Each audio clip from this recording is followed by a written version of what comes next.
Hello guys, welcome to my channel fashion for life adventure में आप सभी का स्वागत है। और फिलहाल मैं डेली ब्लॉग से हटकर कुछ बातें करना चाहूँगी आपके साथ।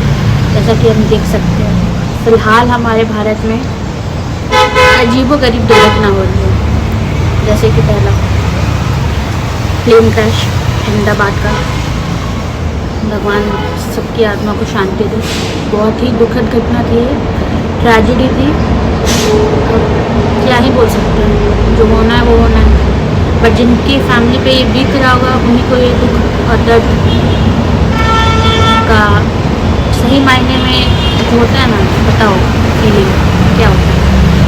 भगवान करे ऐसा फिर कभी ना हो और ना ही किसी को ऐसी फीलिंग से गुजरना पड़े। उनके साथ मेरी प्रार्थना यही है। और दूसरा, सोनम और राजा हत्याकांड,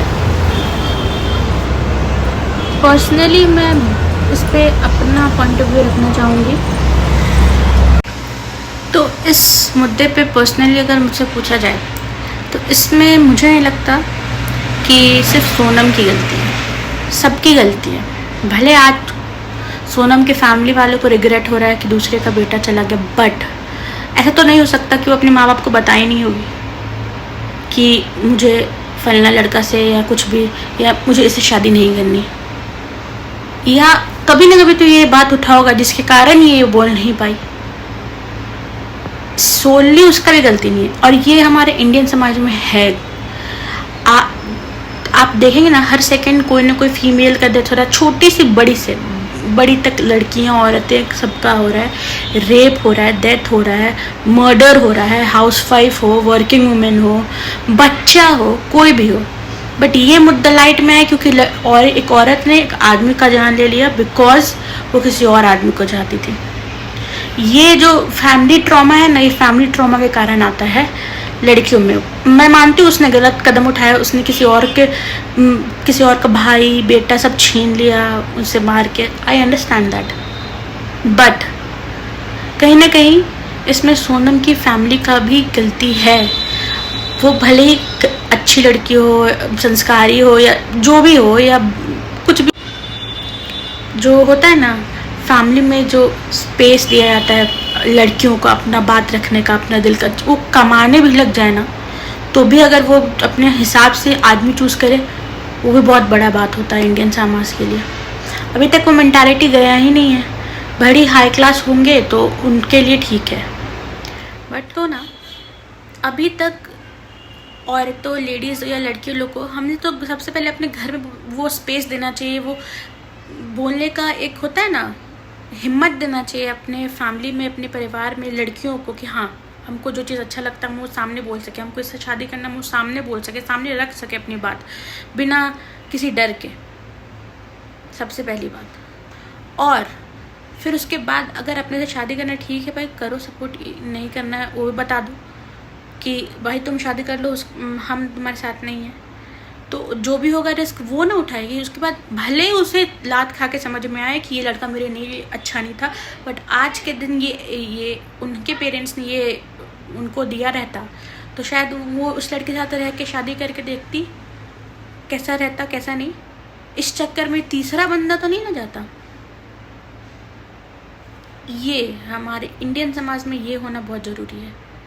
फ्रीडम ऑफ स्पीच जो वुमेन, बेटी हो, सबको मिलना ज़रूरी है। कहने को तो है भाई फ्रीडम ऑफ स्पीच और ये सब कुछ मिलता है, पर ऐसा नहीं होता इंडियन समाज में। आज के दिन में भी आप शादीशुदा लड़की हो, चाहे वो कुछ भी हो, काम करती हो, कितना भी ऊपर लेवल पे हो, वो अपने घर में आएगी ना तो वो अपना पॉइंट ऑफ व्यू रख दे तो इसका मतलब वो बदतमीज़ है। बस यही होता है। या फिर उसको एडजस्ट करने नहीं आता है। हमेशा लड़की को ही एडजस्ट करना पड़ता है। मैं ये नहीं कह रही कि सोनम अभी सही है, बट ये सब होने से टल सकता था अगर उसके घर वाले उसका बात सुनते। तो नहीं सुने तो शायद उन्हें दिमाग है भाई, चाहो तो भगवान का भी हो सकता है, चाहो तो शैतान का भी हो सकता है। तो ये शैतानी सोच मजबूर भी एनवायरनमेंट से ही आता है, सिंपल सा बात है। कोई भी इंसान के साथ अच्छा करोगे, अच्छे से रहोगे, वो आपके साथ भी अच्छा ही करेगा। मैं ये नहीं कह रही कि इस एनवायरनमेंट में वो लड़का कहाँ आता है, नहीं, इनका फैमिली कहाँ आता है सोनम का। आज भले वो लड़के के फैमिली के साथ सिंपैथी दिखा रहे हो, बट इसमें फॉल्ट सिर्फ और सिर्फ मैं बोलूँगी लड़के के घर वालों का है। ये सब चीज़ उनको शादी से पहले पता करनी थी। लड़का तो बेकार में वो तो पिस गया, मैं यही कहूँगी। लड़का तो मैं कहूँगी बहुत अच्छा था। और पता है लड़कियाँ को मैं यही कहना चाहूँगी, अगर मारना है, पीटना है, काटना ही है आदमी लोगों को, तो ऐसे आदमी को काटो जो रहने के लायक नहीं है। आजकल रेप हो रहा, उनके प्रति आवाज़ उठाओ, हाथ उठाओ, भाला उठाओ, कुछ उठाओ। अगर मारना ही है तो ऐसे इंसान को मारो जो गलती सही में कर रहे हैं। मैं सारी ये लड़कियों से अपील करना चाहूँगी, अगर हाथ उठाना है कुछ भी, तो ऐसा आदमी को ढूंढो कि जो उसके काबिल हो, जो लात खाने के काबिल हो। इनोसेंट आदमी को मार के क्या ही मिल जाता। उस आदमी को तुम कह देती कि मुझे तुम्हारे साथ नहीं रहना है, मुझे इसके साथ रहना है, वो शायद तुम्हें जाने देता। पर नहीं, ये सब जो होता है ना, ये फैमिली ट्रॉमा के कारण होता है। वो सोच ली थी घर में ये कोई स्वीकार नहीं किया तो मेरे हस्बैंड कैसे स्वीकार कर लेगा। पर आप बोल के देखते हैं। खैर, ये तो मेरा पॉइंट ऑफ व्यू है पर्सनली, क्योंकि एक दिन का काम नहीं होता ये सब चीज़। ये शादी से पहले ही दिमाग में उनका प्लानिंग, प्लॉटिंग सब कुछ हो गया होगा। एक दिन में इंसान ये सब इतना बड़ा फैसला नहीं लेता। सबसे पहली बात कि किसी को भी ले जाके ऐसे काट दो, मार दो, ये सब प्री प्लान्ड होगा उनका दिमाग में। और क्यों प्री प्लान्ड होगा? ऑफ कोर्स फॉल्ट सिर्फ और सिर्फ फैमिली के एनवायरनमेंट और बोलने की इच्छा को दबाने पे ही ये सब चीज़ होता है। जब आप बोल नहीं पाते ना, तो यहाँ चलता है सब चीज़। यहाँ पे आपका जो बोलते हैं ना शैतान, यहाँ बोलता है, तो फिर उस हिसाब से आप चलते हो। तो लड़का और लड़की का बात नहीं है इसमें। अगर यहाँ पे अगर शैतान बोलेगा तो वो बॉडी नहीं देखता कि लड़का या लड़की का, जिसको जो करना है वो करके ही रहता है।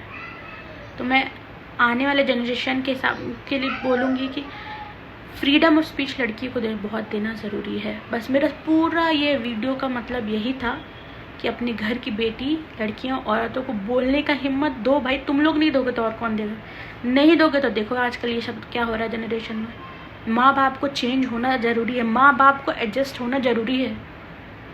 सब दिन यंगस्टर या औरतें नहीं एडजस्ट हो सकती, आपको भी एडजस्टमेंट की ज़रूरी है, आपको भी स्पेस देने का ज़रूरी है। बस बाकी बात आप लोगों को कैसा लगा, कैसा नहीं लगा, मेरा point of view please comment करिए, बताइए। और उसके बाद नेक्स्ट वीडियो में उसके ऊपर ज़रूर बनाऊंगी। Thank you for watching.